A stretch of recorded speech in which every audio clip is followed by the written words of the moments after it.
Good afternoon दोस्तों।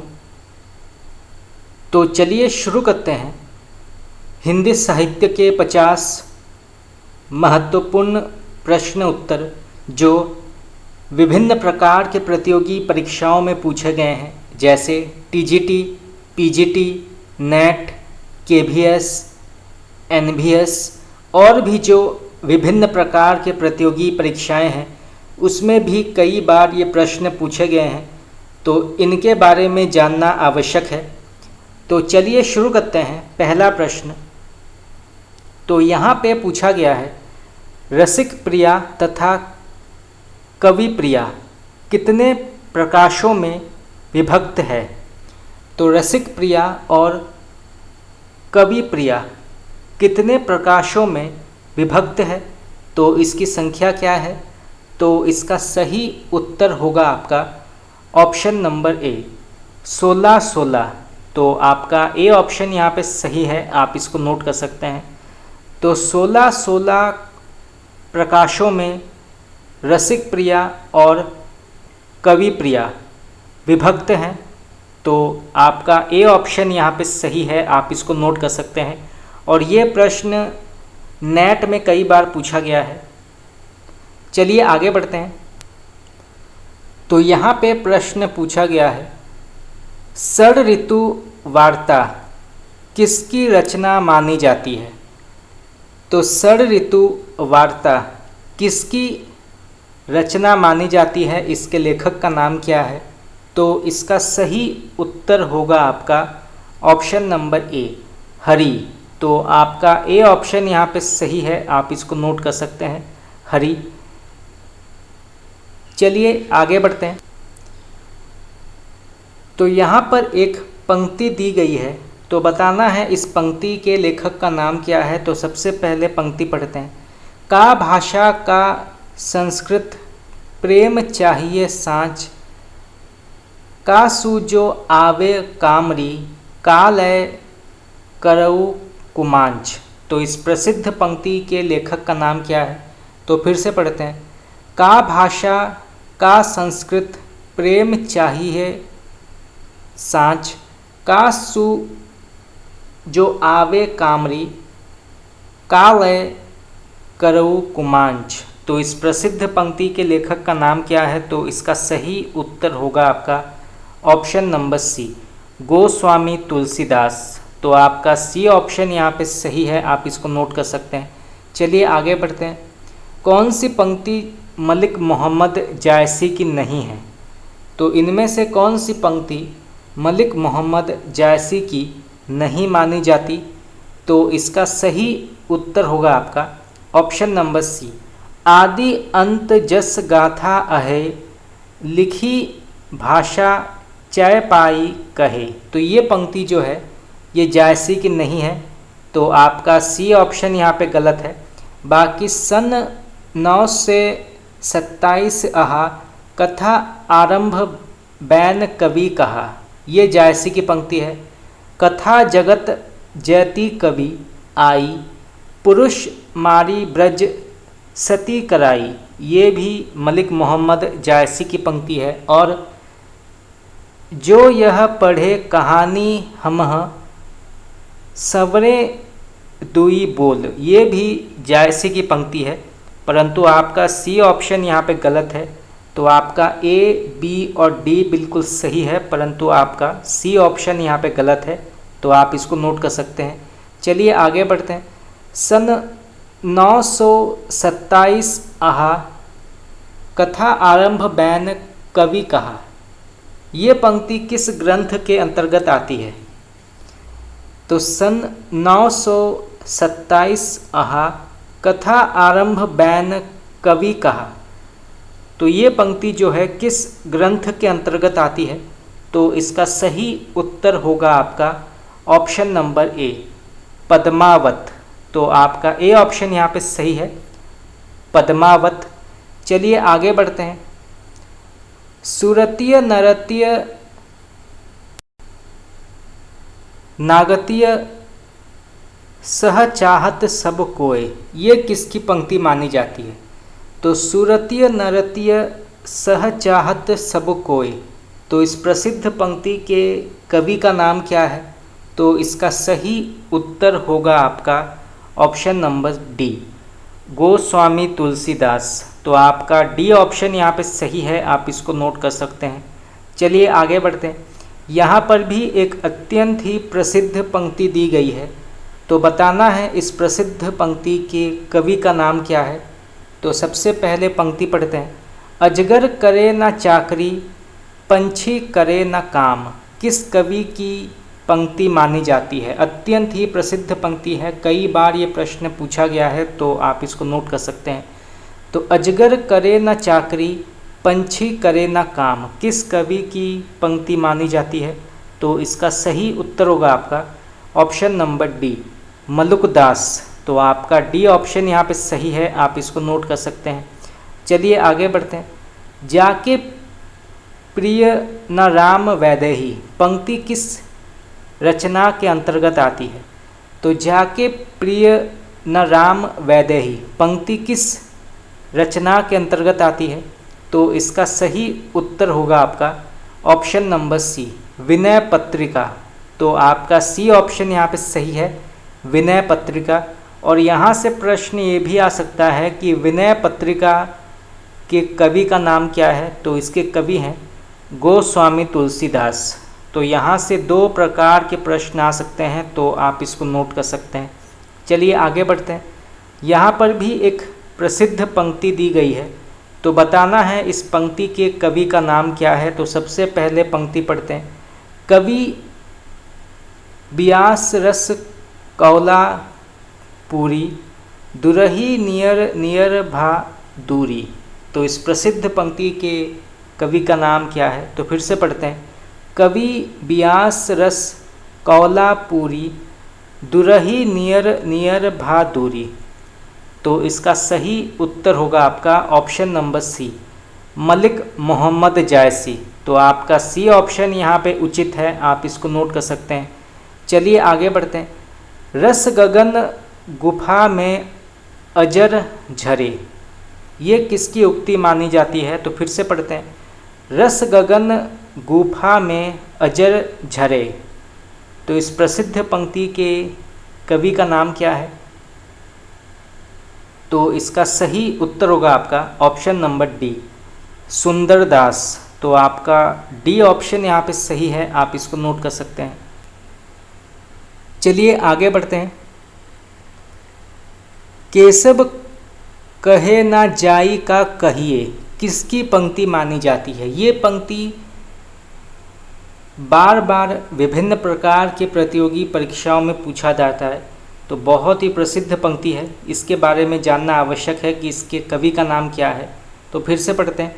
केशव कही ना जाई का कहिए, किसकी प्रसिद्ध पंक्ति मानी जाती है? इसके लेखक का नाम क्या है? तो इसका सही उत्तर होगा आपका option number C, Goswami Tulsidas. तो आपका सी ऑप्शन यहाँ पे सही है, तो आप इसको नोट कर सकते हैं। केशव कही ना जाई का कहिए, इस प्रसिद्ध पंक्ति के कवि हैं गोस्वामी तुलसीदास। चलिए आगे बढ़ते हैं। सुरति के आशय क्या है? तो सुरति का अर्थ क्या है? तो इसका सही उत्तर होगा आपका ऑप्शन नंबर डी, आनंद का अनुभव। तो आपका डी ऑप्शन यहाँ पे सही है। तो सुरति का अर्थ है आनंद का अनुभव। चलिए आगे बढ़ते हैं। रामानुजाचार्य के शिष्य का नाम बताएं। तो इनमें से रामानुजाचार्य के शिष्य कौन हैं? ये प्रश्न भी कई बार पूछा गया है, तो आप इसको नोट कर सकते हैं।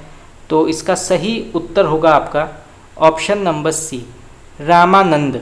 तो आपका सी ऑप्शन यहाँ पे सही है। तो रामानुजाचार्य के शिष्य हैं रामानंद। चलिए आगे बढ़ते हैं। वल्लभाचार्य ने किसकी उपासना पर जोर दिया है?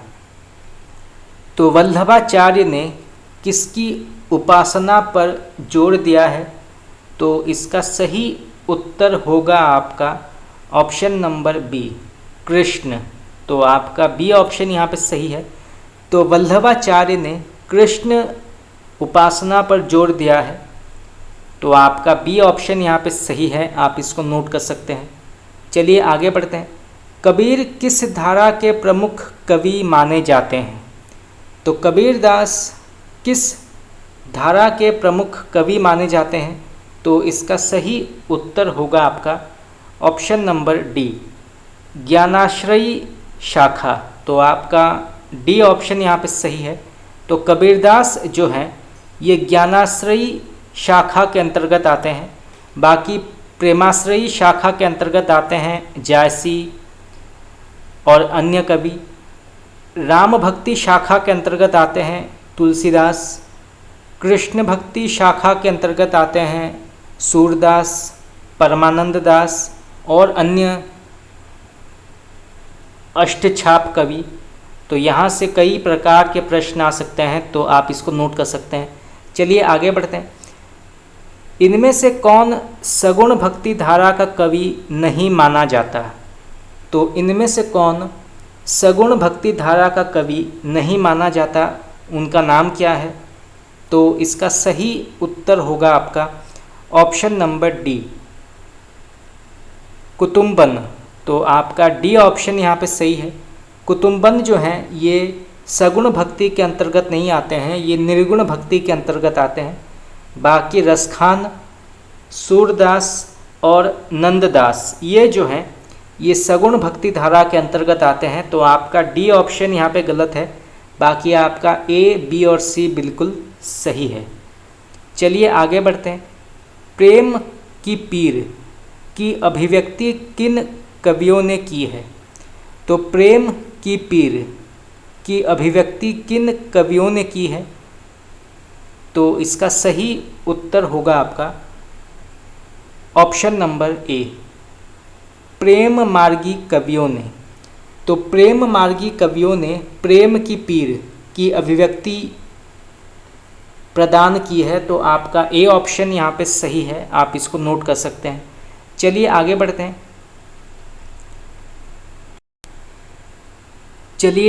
बढ़ते हैं।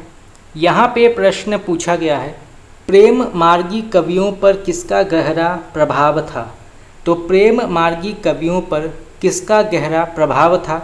तो इसका सही उत्तर होगा आपका ऑप्शन नंबर ए, सूफी संप्रदाय का। तो आपका ए ऑप्शन यहाँ पे सही है। तो प्रेम मार्गी कवियों पर सूफी संप्रदाय का गहरा प्रभाव था। तो आपका ए ऑप्शन यहाँ पे सही है, आप इसको नोट कर सकते हैं। चलिए आगे बढ़ते हैं। प्रेम मार्गी कवियों की रचनाएं किस भाषा में ज़्यादातर लिखे गए हैं?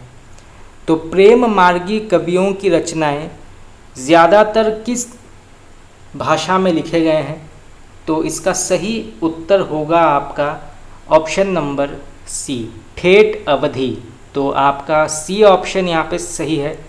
तो प्रेम मार्गी कवियों के ज़्यादातर रचनाएं जो हैं वो ठेठ अवधि में लिखे गए हैं। तो आपका सी ऑप्शन यहाँ पे उचित होगा, आप इसको नोट कर सकते हैं। चलिए आगे बढ़ते हैं। सूरदास की रचनाओं में हमें किसका हृदयग्राही वर्णन मिलता है? तो सूरदास की रचनाओं में हमें किसका हृदयग्राही वर्णन मिलता है? तो इसका सही उत्तर होगा आपका ऑप्शन नंबर डी, उपयुक्त सभी। तो सूरदास की रचनाओं में भक्ति का, श्रृंगार का और वात्सल्य का हृदयग्राही वर्णन मिलता है। तो आपका डी ऑप्शन यहाँ पे सही है। तीनों के तीनों ऑप्शंस यहाँ पे उचित होंगे, तो आप सभी को नोट कर सकते हैं। तीनों में से कोई भी एक प्रश्न आ सकता है कि सूरदास के अंतर्गत कौन कौन से वर्णन आते हैं। तो भक्ति का वर्णन आता है, श्रृंगार का वर्णन आता है और वात्सल्य का वर्णन आता है। तो यहाँ से प्रश्न आ सकता है। चलिए आगे बढ़ते हैं। निर्गुण भक्ति अवतारवाद की धारणा से क्या थी? तो निर्गुण भक्ति अवतारवाद की धारणा से क्या जुड़ी हुई थी या उससे अलग थी? तो इसका सही उत्तर होगा आपका ऑप्शन नंबर सी, परे थी। तो आपका सी ऑप्शन यहाँ पे सही है। तो निर्गुण भक्ति धारा के जो कवि थे वो अवतारवाद पर यकीन नहीं करते थे। तो आपका सी ऑप्शन यहाँ पे सही है, आप इसको नोट कर सकते हैं। चलिए आगे बढ़ते हैं। लहर तारा स्थान का संबंध किस कवि से है? तो लहर तारा स्थान का संबंध किस कवि से है, उनका नाम क्या है? तो इसका सही उत्तर होगा आपका ऑप्शन नंबर सी, कबीरदास। तो आपका सी ऑप्शन यहाँ पे उचित है, आप इसको नोट कर सकते हैं। मगहर और लोई से किसका संबंध है? ये प्रश्न भी कई बार पूछा गया है। तो मगहर और लोई से किसका संबंध है, किस कवि का संबंध है? तो इसका सही उत्तर होगा आपका ऑप्शन नंबर डी, कबीरदास। तो आपका डी ऑप्शन यहाँ पे सही है। कबीरदास की मृत्यु मगहर में हुई थी और कबीरदास की पत्नी का नाम है लोई। तो यहाँ से दो प्रकार के प्रश्न आ सकते हैं, तो आप इसको नोट कर सकते हैं। चलिए आगे बढ़ते हैं। जायसी का पद्मावत काव्य किस शैली में लिखा गया है? तो जायसी का पद्मावत काव्य किस शैली में लिखा गया है? तो इसका सही उत्तर होगा आपका ऑप्शन नंबर ए, मसनवी शैली में लिखा गया है। तो आपका ए ऑप्शन यहाँ पे सही है। ये एक प्रेम काव्य है, ये अवधी भाषा में लिखा गया है। तो जायसी का पद्मावत काव्य जो है ये मसनवी शैली में लिखा गया है। तो यहाँ से प्रश्न आ सकता है, तो आप इसको नोट कर सकते हैं। चलिए आगे बढ़ते हैं। रास पंचाध्यायी किसकी विख्यात रचना मानी जाती है? तो रास पंचाध्यायी किसकी विख्यात रचना मानी जाती है, इसके लेखक का नाम क्या है? तो इसका सही उत्तर होगा आपका ऑप्शन नंबर ए, नंददास। तो आपका ए ऑप्शन यहाँ पे सही है, नंददास। चलिए आगे बढ़ते हैं। हिंदी साहित्य का नौवा रस कौन सा माना जाता है? ये प्रश्न भी कई बार पूछा गया है। तो हिंदी साहित्य का नौवा रस कौन सा माना जाता है? तो इसका सही उत्तर होगा आपका शांत रस। तो हिंदी साहित्य का नौवा रस शांत रस माना जाता है। तो ये प्रश्न पूछा जा सकता है, तो आप इसको नोट कर सकते हैं। चलिए आगे बढ़ते हैं। कबीरदास किस काव्य धारा के कवि माने जाते हैं? तो कबीरदास किस काव्य धारा के कवि माने जाते हैं? तो इसका सही उत्तर होगा आपका ज्ञानाश्रयी या ज्ञान मार्गी। तो कबीरदास जो है ये ज्ञान मार्गी काव्य धारा के कवि माने जाते हैं। तो आप इसको नोट कर सकते हैं। चलिए आगे बढ़ते हैं। डॉक्टर कृष्ण शंकर शुक्ल ने आचार्य केशव दास पर एक समीक्षात्मक पुस्तक लिखी थी, उस पुस्तक का नाम क्या है? तो फिर से पढ़ते हैं। डॉक्टर कृष्ण शंकर शुक्ल ने आचार्य केशव दास पर एक समीक्षात्मक पुस्तक लिखी थी, उस पुस्तक का नाम क्या है? तो इसका सही उत्तर होगा आपका केशव की काव्य कला। तो आप इसको नोट कर सकते हैं। तो केशव की काव्य कला जो है ये आचार्य केशव दास पर एक समीक्षात्मक पुस्तक लिखा गया है और इसके लेखक का नाम है डॉक्टर कृष्ण शंकर शुक्ल। तो यहाँ से दो प्रकार के प्रश्न आ सकते हैं, तो आप इसको नोट कर सकते हैं। चलिए आगे बढ़ते हैं। व्याकरण की दृष्टि से प्रेम शब्द क्या है? तो व्याकरण की दृष्टि से प्रेम शब्द क्या है? तो इसका सही उत्तर होगा आपका भाववाचक संज्ञा। चौपाई के चारों चरणों में कितनी मात्राएं होती हैं? तो यहाँ पे प्रश्न पूछा गया है चौपाई के चारों चरणों में कितनी मात्राएं होती हैं? तो इसका सही उत्तर होगा आपका 16 मात्राएं होती हैं। तो आप इसको नोट कर सकते हैं, ये प्रश्न भी आ सकता है। चलिए आगे बढ़ते हैं। हिंदी का पहला दैनिक समाचार पत्र कौन सा माना जाता है? तो हिंदी का पहला दैनिक समाचार पत्र कौन सा माना जाता है, उसका नाम क्या है? तो इसका सही उत्तर होगा आपका उदंड मार्तंड। तो उदंत मार्तंड जो है ये हिंदी का पहला दैनिक समाचार पत्र माना जाता है। तो आप इसको नोट कर सकते हैं, यहाँ से प्रश्न आ सकता है। चलिए आगे बढ़ते हैं। आनंद कादम्बिनी पत्रिका के संपादक का नाम क्या है? तो आनंद कादम्बिनी के संपादक का नाम क्या है? इस पत्रिका के संपादक का नाम क्या है? तो इसका सही उत्तर होगा आपका बद्री नारायण चौधरी प्रेमघन। तो आप इसको नोट कर सकते हैं, यहाँ से प्रश्न आ सकता है। चलिए आगे बढ़ते हैं। धातुसेन प्रसाद के किस नाटक का पात्र है? तो धातुसेन प्रसाद के किस नाटक का पात्र है? तो इसका सही उत्तर होगा आपका स्कंदगुप्त। तो ये जो है स्कंदगुप्त के अंतर्गत आता है धातुसेन। और यहाँ प्रश्न ये भी आ सकता है कि स्कंदगुप्त के लेखक का नाम क्या है? तो इसके लेखक हैं जयशंकर प्रसाद। और स्कंदगुप्त जो है ये किस प्रकार के साहित्यिक विधा के अंतर्गत आती है? तो ये जो है नाटक के अंतर्गत आती है। तो यहाँ से दो प्रकार के प्रश्न आ सकते हैं, तो आप इसको नोट कर सकते हैं। चलिए आगे बढ़ते हैं। रसिक प्रिया के रचयिता कौन है? तो रसिक प्रिया के रचयिता कौन माने जाते हैं? तो इसका सही उत्तर होगा आपका केशवदास। तो केशवदास जो हैं ये रसिक प्रिया के लेखक माने जाते हैं। कई बार ये भी प्रश्न पूछा गया है कि कविप्रिया के लेखक का नाम क्या है? तो कविप्रिया के रचयिता या इसके रचनाकार का नाम क्या है? तो इसके रचनाकार का नाम है केशवदास। चलिए आगे बढ़ते हैं। यह किस प्रकार का स्वर माना जाता है? तो यह किस प्रकार का स्वर माना जाता है? तो यह जो है ये अर्ध स्वर के अंतर्गत आता है। तो आप इसको नोट कर सकते हैं। चलिए आगे बढ़ते हैं। भरत मुनि ने अपभ्रंश को क्या नाम दिया है? तो भरत मुनि ने अपभ्रंश को क्या नाम दिया है? तो इसका सही उत्तर होगा आपका अशुद्ध भाषा। तो भरत मुनि ने अपभ्रंश को अशुद्ध भाषा कहा है। तो आप इसको नोट कर सकते हैं, यहाँ से भी प्रश्न आ सकता है। चलिए आगे बढ़ते हैं। चोल शासकों की भाषा क्या थी?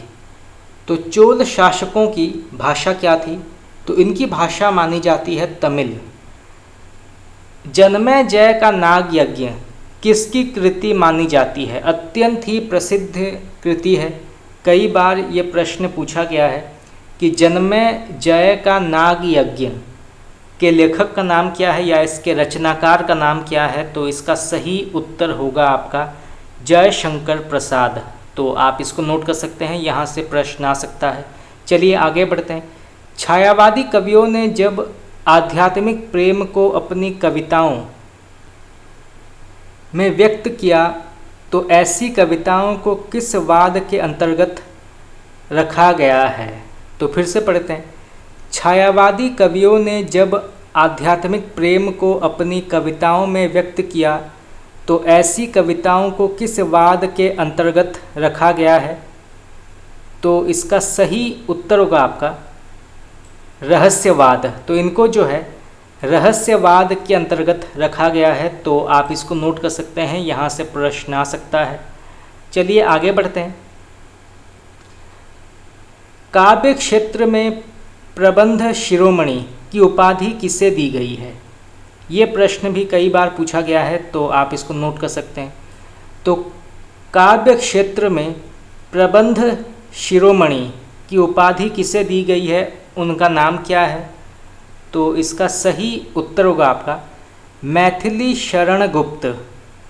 तो मैथिली शरण गुप्त को जो है प्रबंध शिरोमणि की उपाधि दी गई है। तो आप इसको नोट कर सकते हैं। चलिए आगे बढ़ते हैं। तोड़ती पत्थर कविता के कवि का नाम क्या है?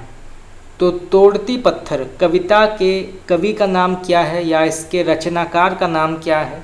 तो इसका सही उत्तर होगा आपका सूर्यकांत त्रिपाठी निराला।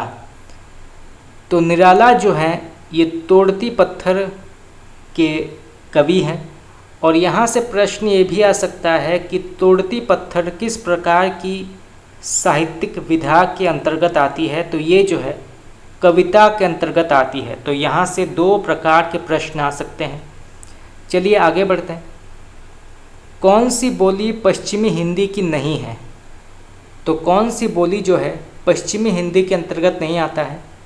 तो इसका सही उत्तर होगा आपका बघेली। बघेली जो है ये पूर्वी हिंदी के अंतर्गत आता है।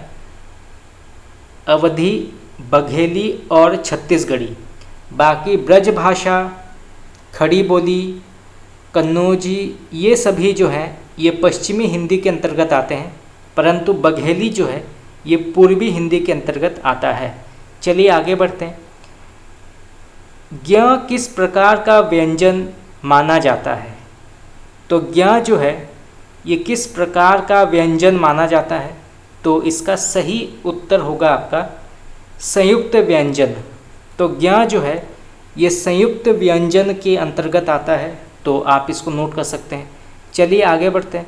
जायसी ग्रंथावली के संपादक का नाम क्या है? तो जायसी ग्रंथावली के संपादक का नाम क्या है? तो इसका सही उत्तर होगा आपका आचार्य रामचंद्र शुक्ल।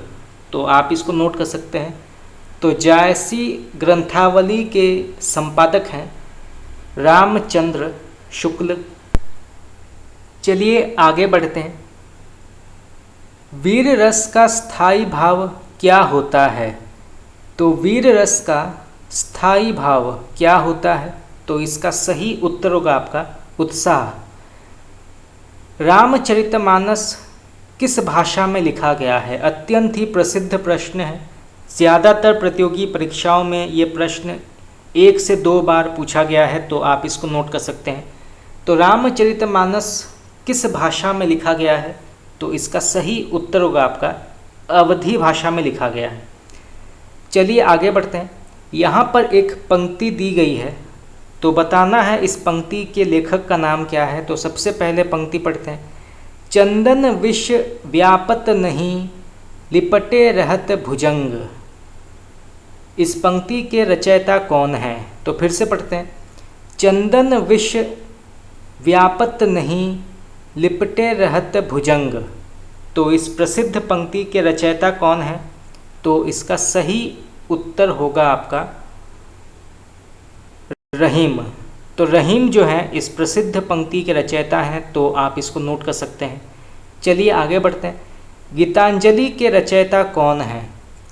तो गीतांजलि के रचयिता या इसके रचनाकार का नाम क्या है? तो इसका सही उत्तर होगा आपका रविंद्रनाथ टैगोर।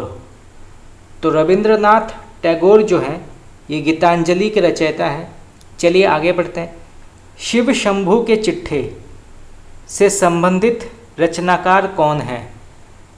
तो शिव शंभू के चिट्ठे से संबंधित रचनाकार या इसके रचयिता कौन है?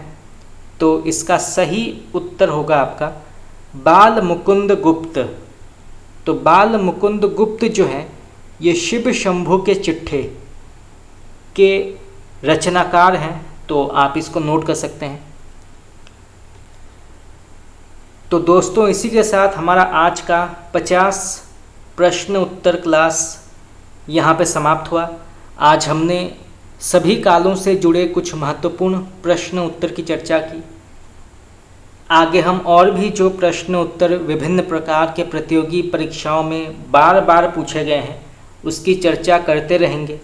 परंतु अगर आप चाहते हैं कि मैं आपको हिंदी ग्रामर के भी क्लास कराऊं तो आप मुझे कमेंट करके बता सकते हैं। इससे पहले हमने हिंदी ग्रामर के कई टॉपिक्स कवर किए हैं। पर्यायवाची, अनेकार्थक, विलोम शब्द, इसके अलावा मुहावरे, लोकोक्तियों की कक्षा हमने की है। तो अगर आप चाहते हैं कि मैं इसको कंटिन्यू करूं तो आप मुझे कमेंट करके बता सकते हैं। तो आज के लिए इतना ही। अगर आप लोगों को मेरा क्लास पसंद आया तो आप मुझे कमेंट करके बता सकते हैं। आपका बहुत बहुत धन्यवाद।